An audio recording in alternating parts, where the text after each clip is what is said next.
The new channel.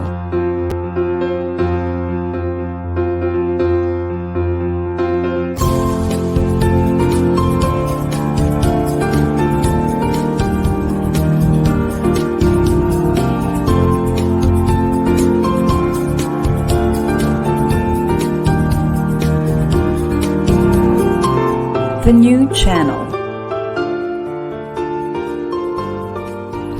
Hashtag TNC Now.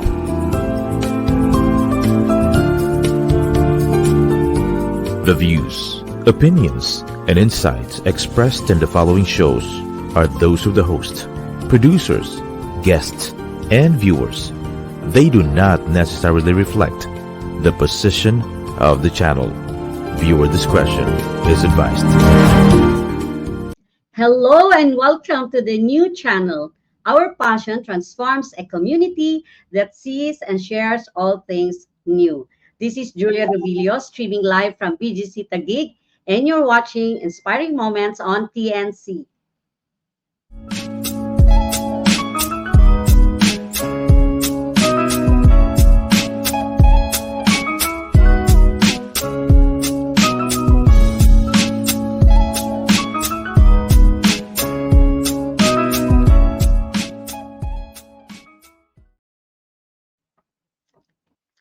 Welcome back to Inspiring Moments on TNC. Good evening, everyone.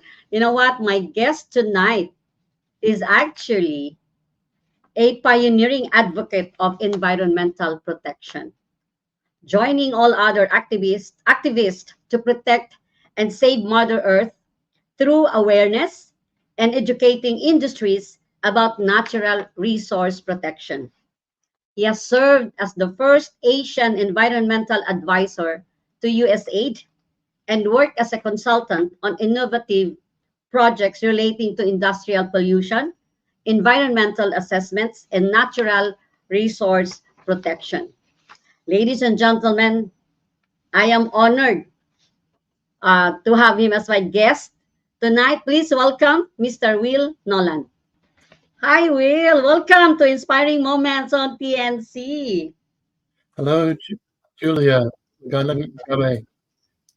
Yeah, I am so excited. And first, I'd like to say thank you for saying yes to my invitation. I am so honored. Actually, after reading all the profile that you sent me, and then you sent to me and said, oh, wow. This is really an exciting interview. But anyway, we only have 30 minutes and we want to learn more from you. And I'd like to ask something about your first love, Will. I know your first love is all about environmental protection, right? Yes. So, yeah. And you mentioned that 4 decades ago, you were a student activist to protect and save Mother Earth. However, 40 years ago, Mother Earth is not as polluted as it is today.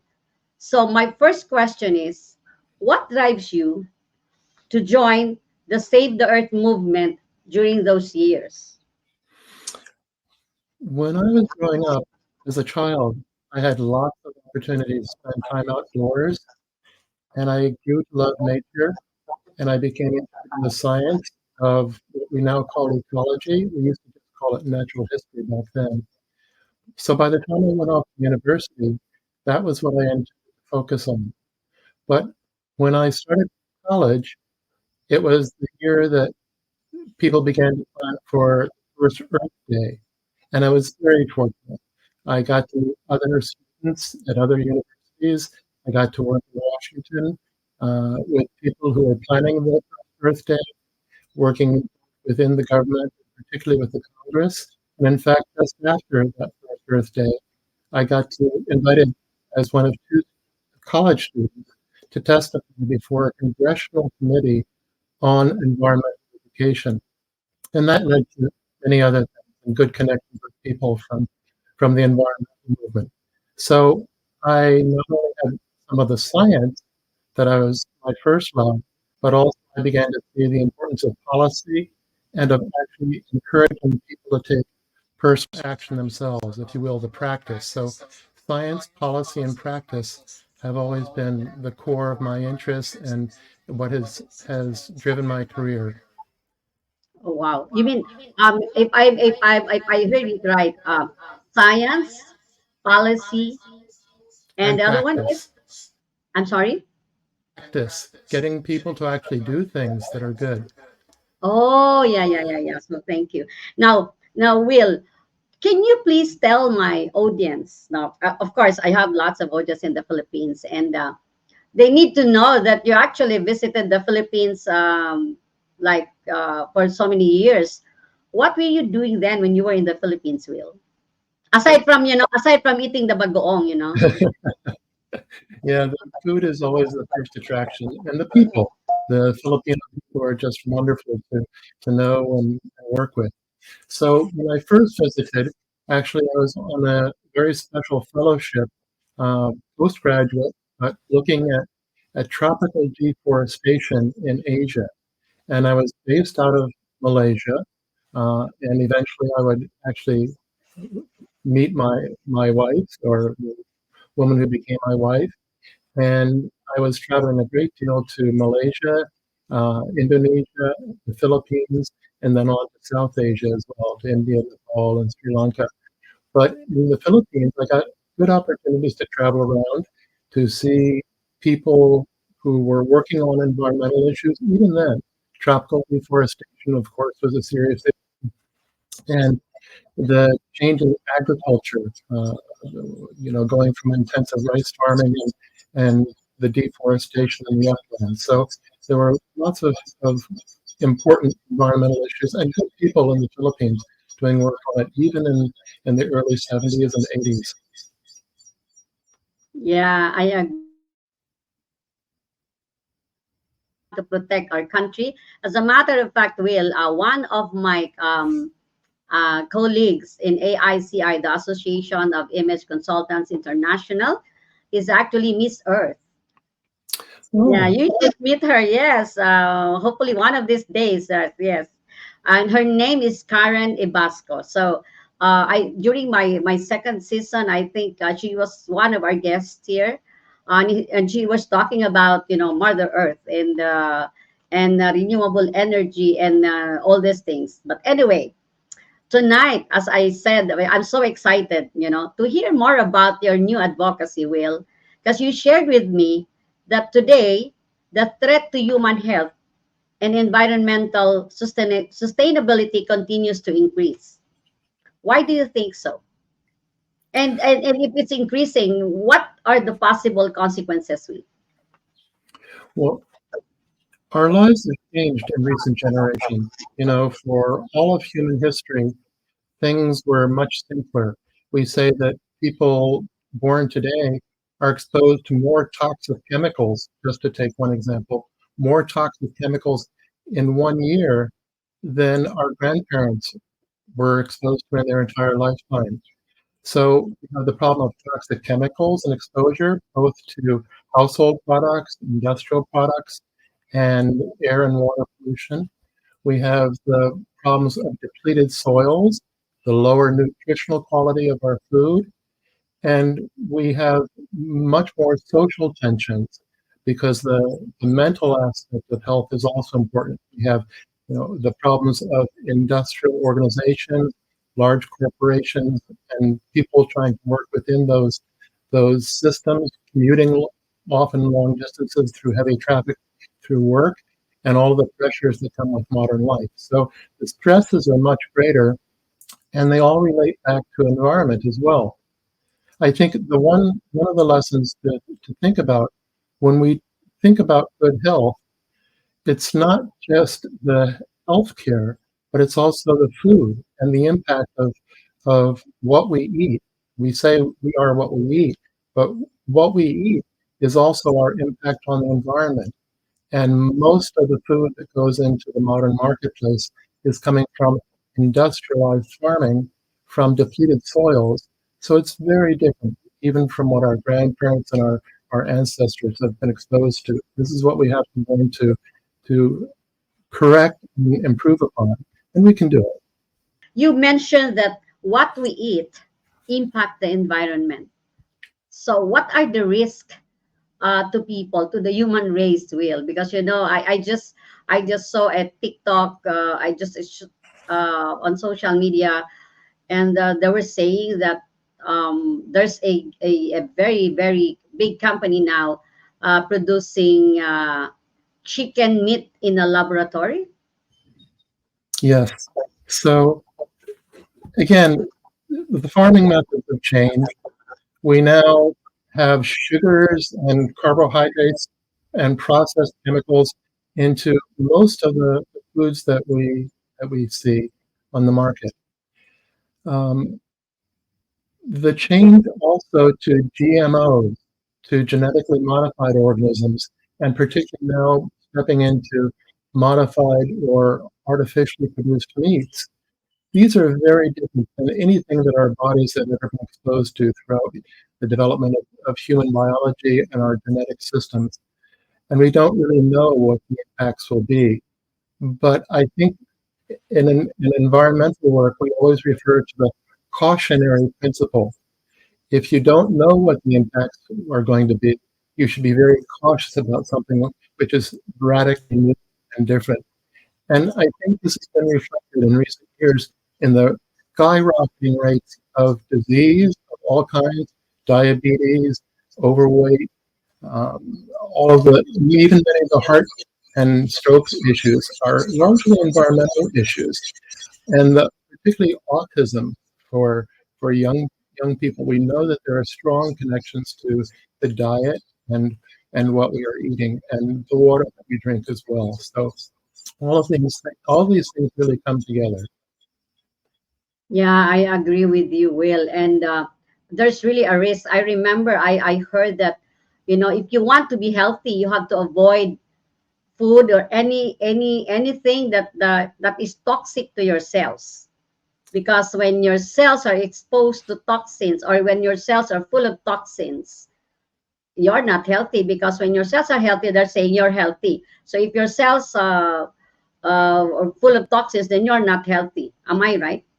Yes, we say that most disease, if it's not a transmissible disease, but if you will, a disease of lifestyle, that's because of what we're consuming, or it's because of a toxic exposure.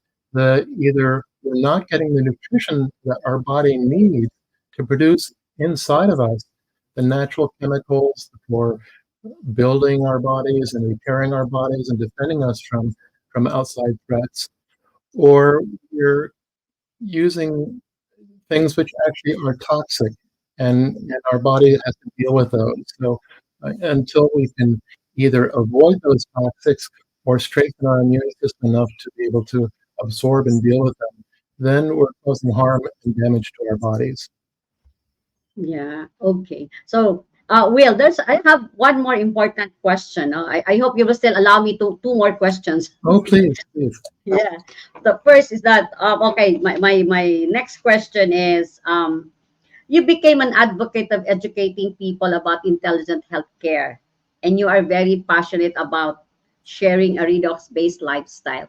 Can you please enlighten us about what is exactly intelligent healthcare? What is the proper protocol, or how do we start having an intelligent health practice, or I don't know how. So please Well, share it with us, Will. okay. Just very briefly, I think you know, Julia, that my wife was suffering from serious health issues about 10, 12 years ago. And we were very fortunate after several years of her challenges. A medical doctor explained to us about a brand new breakthrough in what is called redox biology. And in learning about that and getting started with redox signaling supplements, which are one aspect of what we can do for a modern healthy lifestyle, we got to know the chief scientist who had stabilized those molecules and made them available commercially. So his name is Dr. Gary Samuelson, and I hope that you may get to introduce him to your audience at some point in the near future. But Dr. Samuelson, after doing remarkable work, he's an atomic medical physicist. His other love was teaching, And he understood that by educating people to take care of their health with simple practices, we talk about the 5 basic laws of good health and good mental health. And he's developed this program for cellular health coaching. And I was one of his first students in 2020 during the early days of the pandemic. And so we've developed it. It is becoming a worldwide system of cellular health coaching. And over a couple of months, we can teach anyone who's interested the basic principles of good health and actually help them to achieve their health goals. It's a very powerful system, and it's important for people to take responsibility for their own health, and self-education is the best way to do that. Yeah, there you go. Thank you for that. I agree with you, Will. When people are educated, definitely they will be liberated, right? And thank Yes. you for sharing that. Can you please add, or can you please tell us the basic, just a few few tips, like the basic law of physical health? Because I was like, as I was told that, there's got to be proper nutrition, and then the hydration, uh, supplementation, and exercise. So maybe, yeah, I'm confident that you're the best person who can tell us about the basic law of physical health, aside from Dr. Gary Samuelson, of course. Well, there are many other people who are very excellent teachers on these things. I'm happy to share what I've learned, but the basics are very simple and they apply both for environmental as well as for health concerns. The first is probably in the nutrition, because it's the building blocks of our cells and therefore of our health. And the nutrition, the best thing we can do for that these days for the environment and for ourselves is to always, if we can possibly afford it, get organically grown and relatively unprocessed foodstuffs. It's a little bit more expensive, but it makes a huge difference for the environment. And then water, you want to have clean, preferably well-filtered water. We need to take an adequate amount of it, at least 6 or 8 glasses a day. And that's important for every single process in our body. We also need to have movement of exercise. And this is not necessarily going to the gym for hours of intensive exercise, but be conscious of our movement during the day, and particularly as we get older, to keep constantly moving around and doing the stretching and strength building exercises. So that's an important part of it as well. And then sleep is another obvious one, where we really need to get at least probably 7 hours of good solid sleep, and anything that you can do to improve that will benefit you. So these are some of, not quite all of the basic rules, but I invite people to learn more about the cellular coaching, which is really the basis for all of our health, and happy to share more with you through that. Yeah, we need to know more about cellular health coaching, Will. And I told my friends about it, and I have, like, I have few doctors already who are very much interested in cellular health coaching. And yeah, we want to be part of that, because, I believe we can do a lot more in the Philippines. We can share this redox-based lifestyle in the Philippines, because personally, I also believe it's not enough that you take like supplementation or supplements or medications or whatever. If you really want to be healthy, you need to embrace a redox-based lifestyle, and of course, you need to know more about cellular health coaching. Now, Will, if somebody is interested in learning more about cellular health coaching, how do we get in touch with you? You can get in touch with me directly through my email, Will, Will, at Lifestar, which is my wife and my health company, LIFEX as an X-ray, TAR.com, Wow. lifestar.com. Yes. So please feel free to contact me directly. We're making some changes in the cellular health coaching, and I'll be happy to update people on an individual basis about that. There is also a cellular health coaching website, and we'll certainly share that with people as well. Yes. Okay. Well, please allow me before we end the interview or the show. I have a very important question. Why do you think the human race needs to embrace a redox-based lifestyle? The redox-based lifestyle is all of these good health practices and hopefully taking a redox supplement as well. But it's important both because it's good for our individual health and it's good for the health of the planet. And it may seem reaching very far to say that we can save the world by saving ourselves, but that's really where we have to begin. We have to work with our own body, our own selves, and by doing that, it's actually producing less negative impact on the environment. And as we learn more, we'll be able to do more positive things for the environment as well. And together, the more and more of us who take responsibility for our own health will be benefiting the entire planet as well. Wow. So touched. Thank you so much. You mentioned like if you are can you please repeat the last three sentences that you shared, Will? The last three about your health, that we have to take responsibility of our health, because we take responsibility of our health, we can take care of the world. Can you please repeat it, please?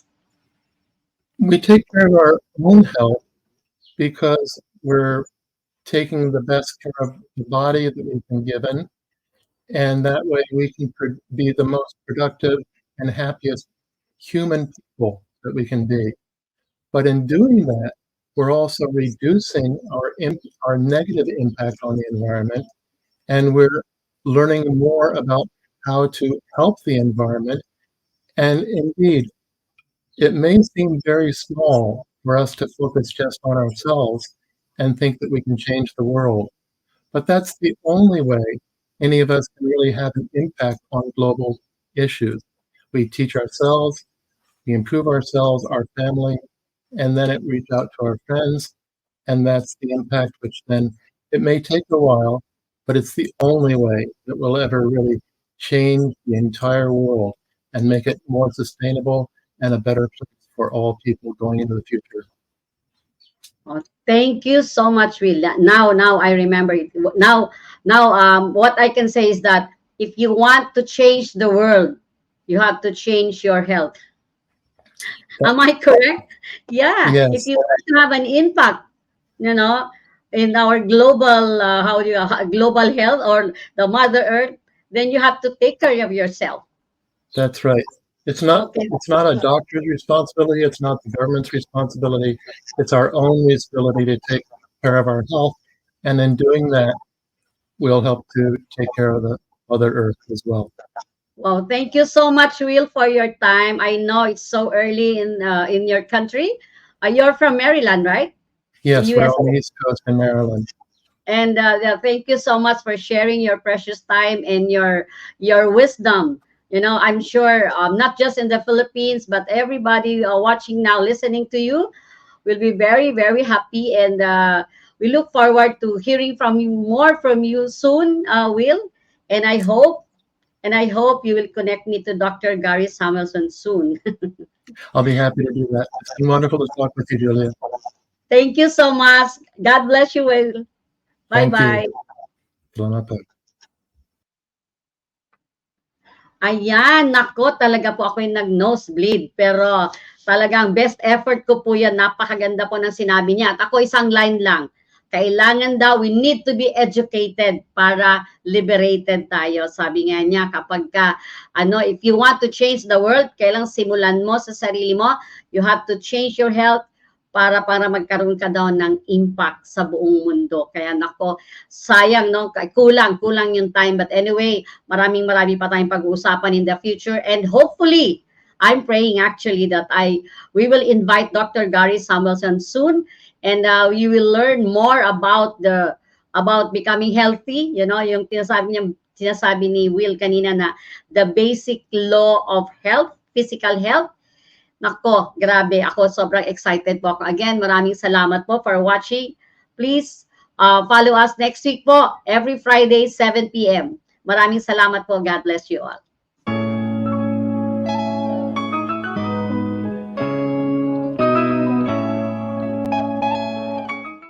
ASEA Redox is the first and only supplement on the market scientifically tested and shown to signal the activation of genetic pathways and to affect genes that improve immune system health, help maintain a healthy inflammatory response, help maintain cardiovascular health, improve gut health, and modulate hormone balance. Are you done with the breakdown? Reach for the breakthrough.